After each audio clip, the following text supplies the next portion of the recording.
Here's my panel today. Otis Hanford is ABC24's political analyst. Tawan Stout Mitchell is a political consultant. And Mark Billingsley is a former GOP county commissioner for Shelby County.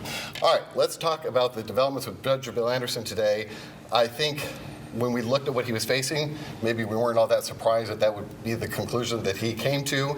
But this is a political show, so let's talk about what this all means, especially when it comes to his chief accuser, probably nemesis might be a better word, State Senator Brent Taylor, who really instigated all of the proceedings that led to the eventual decision to resign. Otis? And no question about it. And he's taken a victory lap for pretty much pushing Bill Anderson off the bench and out the door. And he probably should take a little bit of credit for it because he's been hounding him in addition to Mulroy, and we'll get to him later. But Anderson is saying that he had planned all along to retire in 2025. Well, he never told anybody else about that other than his wife, maybe. So he's making it sound as if the Taylor actions had no effect on him, but obviously it did. And so it's one less thing to have to worry about with the legislature, but obviously the drama's not over. The perception that Judge Anderson was fighting and that Senator Taylor was honing in over and over again was that he was just soft on crime and letting these defendants go without, on their own recognizance, only for them to reoffend during their time out. And there were, I think, an uncomfortable number of examples where that happened. And that in that case, the senator had a point. He absolutely had a point. And the fact is, and I'm going to be very brief on this, Anderson was elected in 2010. It was no incumbent was in the race. It were 20 people running. I was the editorial page editor back then, and we endorsed Janet Chipman for that seat. But Anderson won that race, I believe, because his was the first name on the ballot. He won it by about 3,000 or 4,000 votes, and he's been cruising ever since. And so, yes, there are a lot of reasons that Judge Anderson needed to be held accountable for the things he had done lately, and I think resigning was the best move. What do you think about, is there any benefit to the public at large, Tawan, that we are finally becoming maybe more aware of the judicial process, whereas previously I couldn't have told you the name of a judge, I don't know, any of the divisions, and we're at least learning, well, there are other people besides the DA who are making these decisions when it comes to defendants. I think this has been a good opportunity for people to realize that they need to take care in who they vote for. Yeah, and know the, see, I think he resigned because, y'all say because he's soft on crime. I say because he didn't have a legal argument. And that's what I say, because I think he was misinterpreting the statute that gave him the right to do what he was doing. And I think you would have had more legal scholars, because you had other judges on the bench saying the same thing. No, that's not how I interpret that. But he was deliberately doing that. And he was deliberately doing it because he deliberately misinterpreted it. And I think he knew he was going to lose when he faced the music with other legal scholars at the state level. So I think he did what he needed to do. When you fight in a losing battle, you need to bow out gracefully. But citizens had an opportunity to see how important it is that we select people and know what their thoughts are before we vote for them. This is raising the question, Mark, as to how involved should politicians become when it comes to the judicial process. We'll get into Mulroy here in a minute, but what are your overall thoughts on the role that Senator Taylor has taken on for himself here? Well, I appreciate what Senator Taylor has done. I will have to, first I want to say thank you to Judge Bill Anderson for his many decades of service. Yeah. I've known Judge Anderson over the years and found him to be a very respectful judge and a person interested in being fair to everyone.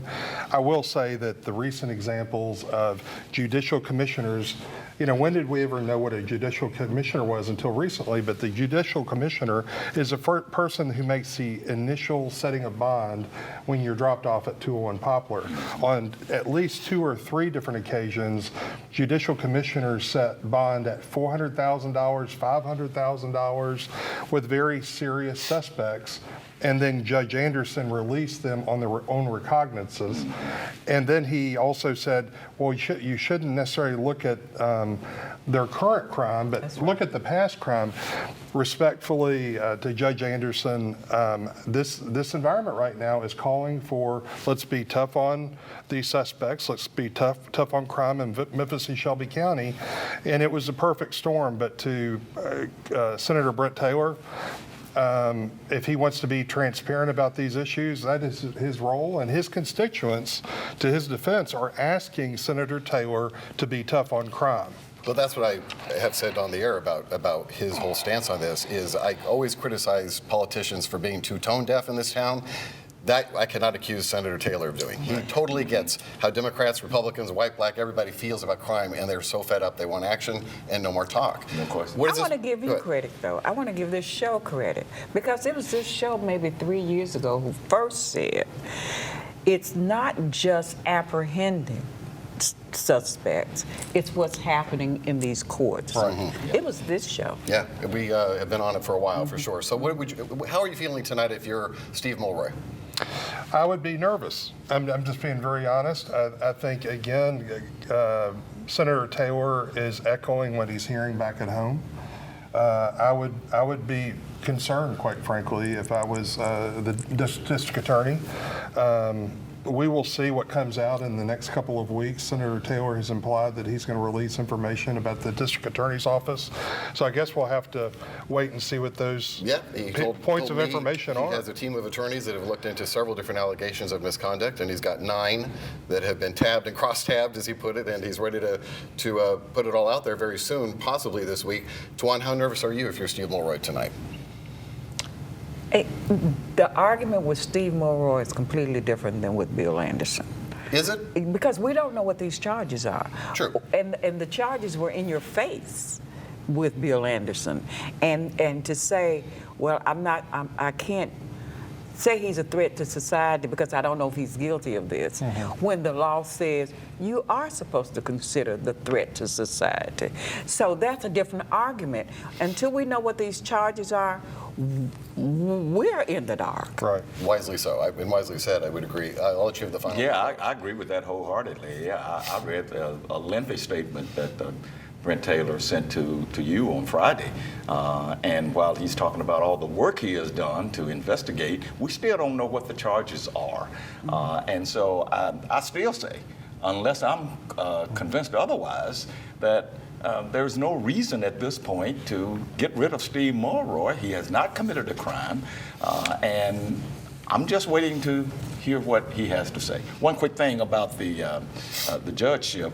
The county commission is the one that's going to pick that replacement.